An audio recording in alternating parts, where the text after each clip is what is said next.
Hi friends, Assalamu alaikum. Welcome back to Tasty Tingles.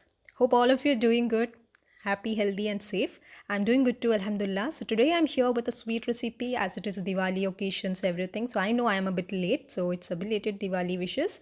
So today's recipe is a badusha. Let's see how is this made. For making badusha, take a bowl, keep a sieve, and add to that 1 by 4 cup of all-purpose flour. To this, add quarter teaspoon salt, 1 teaspoon baking powder, quarter teaspoon baking soda. Save these dry ingredients well so that every part get mixed equally. That's a main motive or main reason why we save the dry ingredients. Okay, now this is ready. So I'm going to just give a slight mix with my fork. Let's keep this dry ingredient aside. Now to make the wet ingredients, let's take another bowl, add melted ghee of quarter cup. It is quarter cup, okay? And to the same, add quarter cup of yogurt. It is beaten well, okay? So I'm using this. Make sure you're not using ghee while it is too hot. Yogurt should also not be cold. Both should be room temperature, okay? And beat this well. The yogurt and ghee has to be beaten well, and this is how it will look like. To this we have to add the dry ingredients. Either add gradually or you can add all at once. I'm adding all at once and then giving a mix with fork first. Okay, so I'm just giving a mix with the fork first so that it is settled, like the powder doesn't just fall into me face or hands. Right now you can use your hand and mix this into making a smooth dough.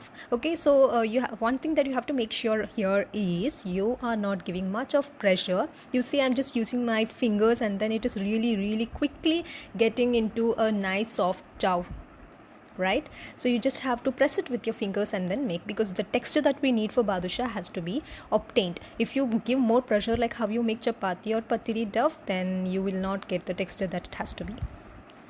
Okay, you see, this has to be the texture. Okay, now just make it into a small ball and let's keep in the same bowl and let it rest for 10 to 15 minutes. Cover it with a wet cloth or apply some oil above it and cover it. Meanwhile, let's make the sugar syrup for this. So I'm taking a pan and added 3/4 cup of sugar.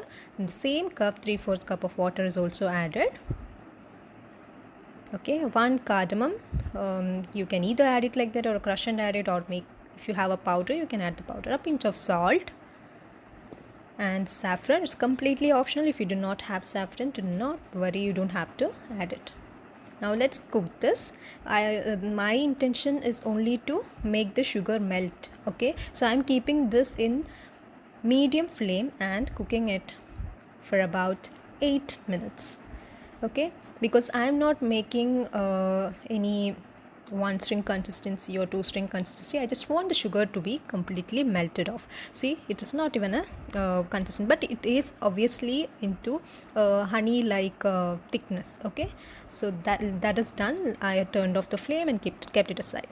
Meanwhile, the dough is completely rested for more than 15 minutes. Now I'm going to make it into a soft dough again by mixing it, because to avoid any air intake.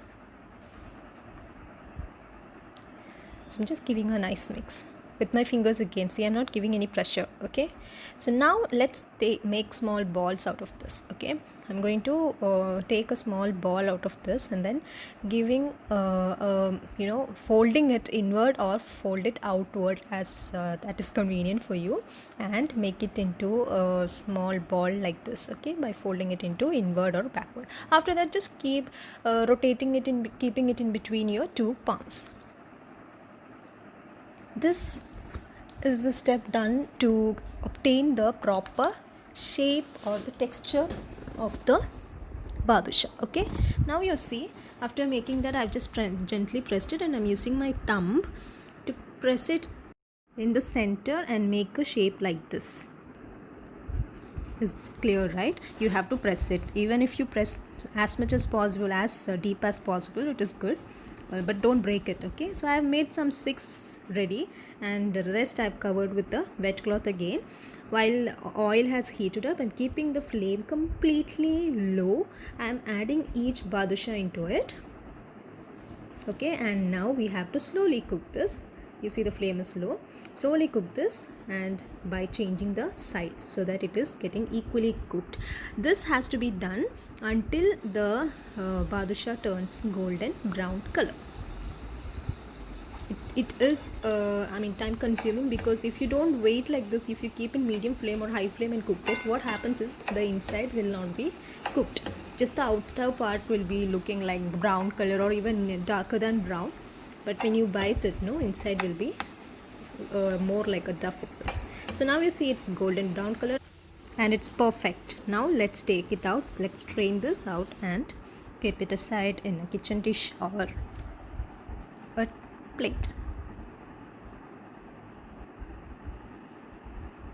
Now you see this one, if you are a diabetes patient, or if you do not like sweet, if you don't want to dip it into the sugar syrup or something, then you can have this without dipping into the sugar syrup. Just like a biscuit, outer part is completely crispy, inside is soft.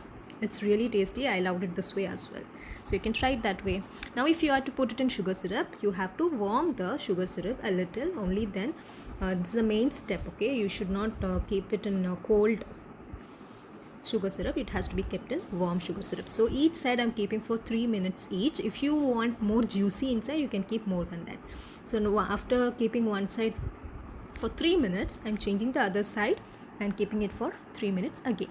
So you can garnish this with almonds or pistachio, or chopped pistachio, almonds, or saffron. Okay, saffron is completely optional. Okay, even without decorating it or even without garnishing it, it's absolutely perfect and tasty.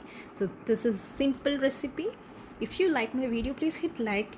Do try this recipe out and leave your valuable comments. Thank you for watching. Stay tuned for more interesting videos until I come with the next video.